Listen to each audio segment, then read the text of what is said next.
aya magambo dukunze kumva y'amatirano yatiwe mu ndimi z'amahanga iyo tuganira burya agira ikinyarwanda cyayo. Reka mbahe zimwe mu ngero.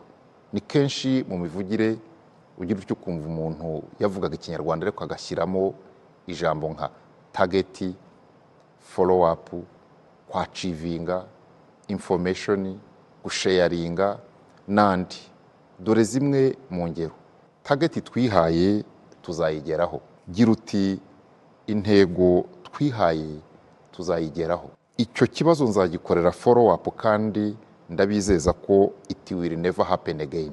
Gira uti icyo kibazo nzagikurikirana kandi ndabizeza ko bitazongera ukundi. Dufite target kandi for sure tuzayacivinga.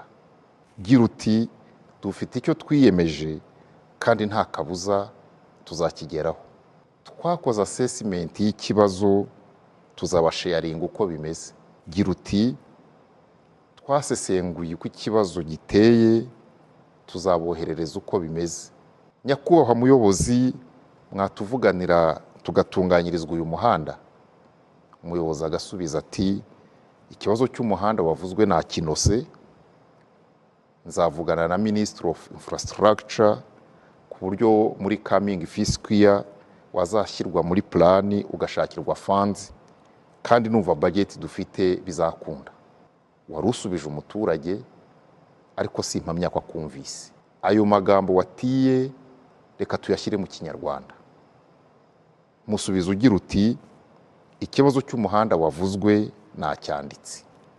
Nzavugana na Minisiteri y'Ibikorwa Remezo ku buryo mu mwaka utaha w'ingengo y'imari uzashyirwa mu igenamigambi ugashakirwa amafaranga, kandi ndumva ingengo y'imari dufite bizakunda.